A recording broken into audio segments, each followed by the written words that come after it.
Et vous me direz, la SACD, qu'est-ce que c'est? Venez tourner à la SACD, enfin, c'est gratuit. Il y a l'auditorium qui peut être important pour les gens qui font de la vidéo. La SACD, elle peut co-signer le contrat, comme si c'était un agent. Toucher 10 000 € pour écrire le pilote. Dans quel cas un créateur YouTube aurait besoin d'un contrat? Donc allez sur le site de la SACD. Oui, et venez nous voir. Venez aussi physiquement. Hop hop hop! Tu savais qu'en tant que créateur et créatrice de contenu sur YouTube, tu pouvais toucher des droits d'auteur en plus de la monétisation? Si, je te jure. C'est quoi la SACD? Et pourquoi tu devrais devenir membre? Attends, Roswell, responsable de la création numérique à la SACD, va tout expliquer. Mais avant, il est important de comprendre ce qu'est un auteur, ainsi que les bases de la législation sur les droits d'auteur et son application à tes vidéos. Et vous me direz, la SACD, qu'est-ce que c'est? La Société des auteurs, compositeurs, dramatiques. D'art dramatique, non? Dramatique. Ah, dramatique. Société des auteurs, compositeurs, dramatiques. C'est ça. J'ai perdu. Rajouter un gros buzzer au montage. Mais tu as mal répondu. Mais oui, c'est ça. Et cette société est née d'une association d'auteurs au XVIIIe siècle. Donc ils sont réunis parce que leurs pièces étaient jouées notamment par la Comédie Française.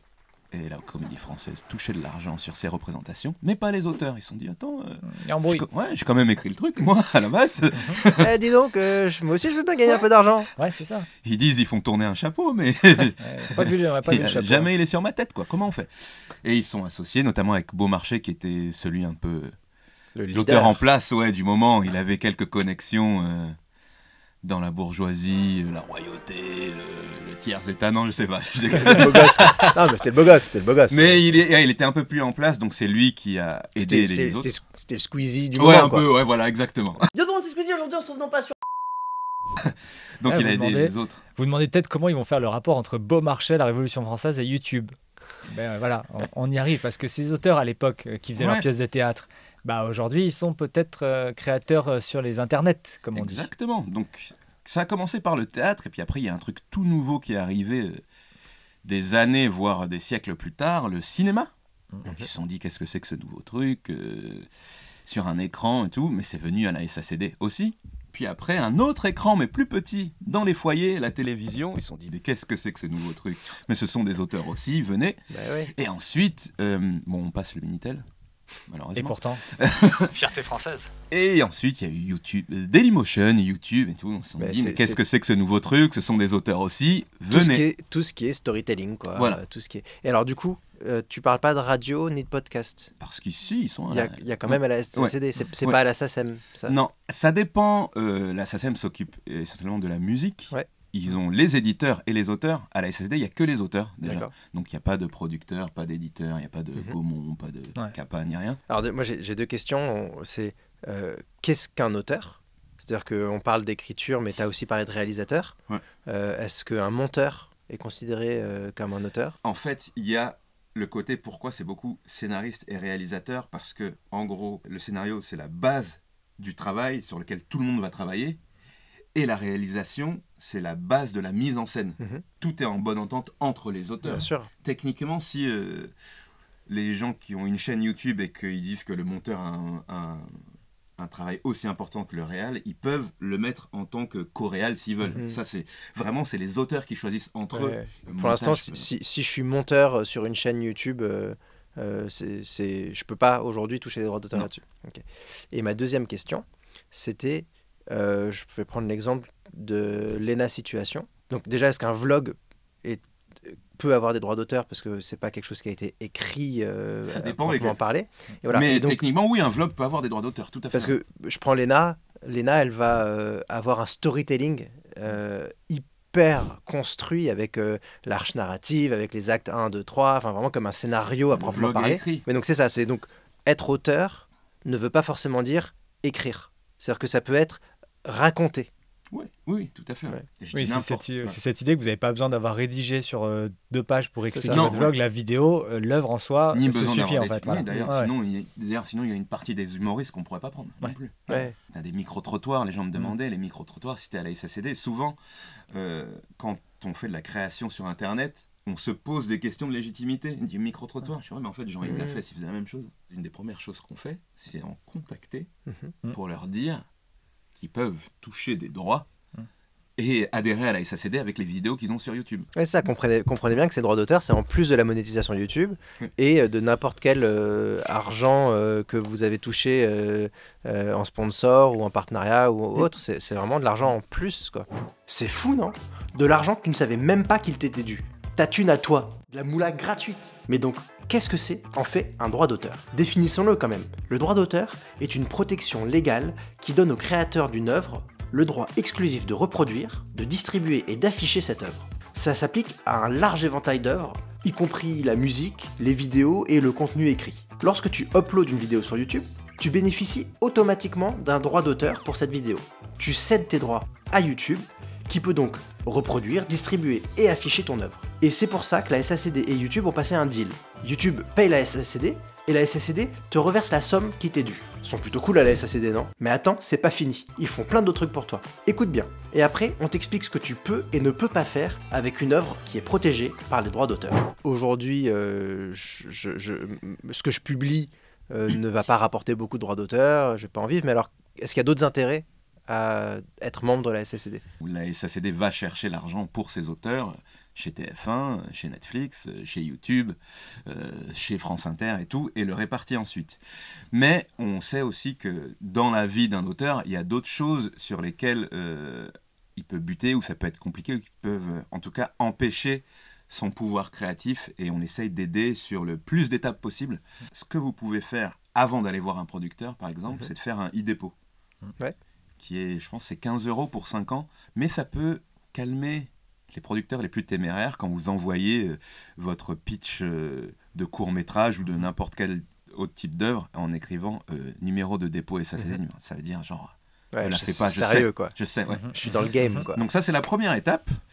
Et ensuite, par exemple, vous vous dites, ouais, mais j'ai envie d'écrire un peu plus longtemps et tout ça, et que vous habitez dans un petit appartement, vous êtes en colocation, ou vous en avez marre de vos 4 murs, ou de votre femme, de votre mec, je ne sais pas. Cela ne nous regarde pas. Exactement. Et vous pouvez venir réserver des bureaux gratuitement à la SACD pour écrire et rencontrer aussi d'autres gens qui créent comme vous, qui galèrent comme vous, qui ont des éclairs de génie comme vous, avec qui vous pouvez, en buvant un thé ou un café, échanger. Avec une équipe de qualité. Tout ça, donc les locaux étant situés à Paris, à proximité de la place de Clichy. Voilà, ça s'appelle la Maison des auteurs, et c'est là où on est actuellement. On est dans la partie studio SACD de la Maison des auteurs. Là, on l'a mis nous sur un fond noir, mais il y a fond vert, fond blanc, plein de lumière, tout le matériel à dispo gratuitement. Il faut juste réserver. Et donc, il y a aussi des nouveautés, puisqu'il y a des nouveaux lieux qui ont été ouverts récemment, avec un studio podcast, une salle de répétition. Pour la danse et pour tout. La danse, etc. Donc, voilà, il y a l'auditorium qui peut être important pour les gens qui font de la vidéo. Ouais. L'auditorium, il est à 100 € avec le technicien compris. Donc c'est une salle de cinéma, quoi. Ouais, avec un DCP. Il y a 50 places, 70 non, 72 places, c'est canon. Vous pouvez aussi faire des projections avec une soirée derrière, parce qu'il y a le bar qu'on peut privatiser aussi. Nombreux sont les créateurs et les créatrices qu'on ramène ici, nous, en disant... venez tourner à la SACD, enfin, c'est gratuit, profitez-en. Donc, c'est vraiment un accompagnement qui est hyper apprécié et appréciable. Et donc, déjà, merci, parce que c'est complètement dingue. Si on récapitule de manière très concrète, donc vous vous inscrivez, ça coûte c'est 30 ou 40 € par an, un truc comme ça. 40 ou 45 40 bon. Il me semble que c'est 40 maintenant. Ouais. En tout cas, pour à peu près 40 €, il y a l'accompagnement, tu disais, donc il y a déjà la mise à disposition des locaux. Il y a aussi un accompagnement juridique. Exactement. Qui peut être très important aujourd'hui. Un producteur vous contacte et il dit, un producteur ou une productrice, oui, on est chaud pour faire ce truc, voilà le contrat. C'est le premier contrat que vous voyez de votre vie. Il y a des choses que vous comprenez, d'autres que vous comprenez moins. Il fait 20 pages, il y a des mots incompréhensibles. Et même si c'est pas le premier, il y a toujours des mots incompréhensibles. Des trucs exactement, des trucs techniques. Et là, vous dites non-optant. C'est vrai qu'il y a beaucoup de ça. Non-optant, on dirait que même les avocats entre eux se filent des challenges. Tu peux placer non-optant. Susmentionné, s'il te plaît. Pingouin. Le mot pingouin dans le prochain contrat, on écrira pingouin. Déjà, il faut savoir que si jamais vous travaillez avec quelqu'un qui n'a jamais vraiment fait de contrat audiovisuel, il y a des contrats types qui sont disponibles gratuitement sur le site de la SACD. Et alors, on va pas vous cacher, nous on s'en sert beaucoup aussi. On récupère les contrats et on les fait signer aux auteurs. C'est parce que c'est pour avoir un cadre cool. Après, tout est modifiable dans un contrat. Ça, c'est important. Quand vous êtes à la SACD, vous avez deux moyens de faire. Soit un simple conseil et vous avez des juristes négociateurs à qui vous envoyez votre contrat et ils vont vous dire bon bah ça c'est à peu près dans la moyenne et ça vous permet vous déjà de confier ça à un professionnel, de pas être stressé. Il y a une étape de conseil que vous pouvez avoir et ensuite l'autre étape c'est que la SACD elle peut co-signer le contrat comme si c'était un agent et là vous avez plus rien à faire sur le côté contrat, vous pouvez juste vous concentrer sur le côté artistique avec votre producteur ou votre productrice et du coup la SACD prend 10% qui revient à la SACD, comme je vous dis, c'est à but non lucratif, donc c'est pour faire des studios comme ça. Dans quel cas un créateur YouTube aurait besoin d'un contrat? L'essentiel de la création, en tout cas sur Internet, surtout sur YouTube, elle se fait beaucoup en autoproduction. C'est ça. Mais des fois, on va avoir un prix, on va avoir un CNC Talent, des choses comme ça, et là, il faut soit passer par une autre boîte de prod, soit avoir la sienne, et il faut faire attention à comment on utilise l'argent. En effet, on est obligé de passer par une société de production, comme la nôtre, et du coup, nous, on est obligé de signer des contrats avec les créateurs et les créatrices en tant qu'auteurs, où on leur commande le contenu. C'est là où c'est hyper intéressant pour eux de se rallier à vous pour être accompagnés et être conseillés correctement. C'est important, c'est qu'il y a des gens qui oublient, souvent sur Internet, ils produisent eux-mêmes en fait. Ils disent non mais je sais pas, j'ai jamais produit. Si en fait toutes les vidéos que tu as faites ou que vous avez fait à 2 ou à 3, en fait vous les avez produites vous-même. Donc une fois que tout le monde a signé, là normalement l'œuvre est au répertoire de la SACD. Et normalement c'est à partir de ce moment-là qu'on est censé chercher l'argent. Le deuxième job qu'on fait, c'est d'essayer de les rencontrer parce que ça peut faire peur la SACD, même quand on voit les locaux, parce que c'est une institution qui a plus de 250 ans. On organise la SACD, elle fait des bourses d'écriture centralisées sur l'émergence parce qu'on peut la toucher qu'une seule fois. C'est gratuit, il faut juste envoyer des documents. Et après, si on est sélectionné parmi les 4 finalistes, il touchait 10 000 € pour écrire le pilote. C'est trop bien. Merci de la SACD quand même.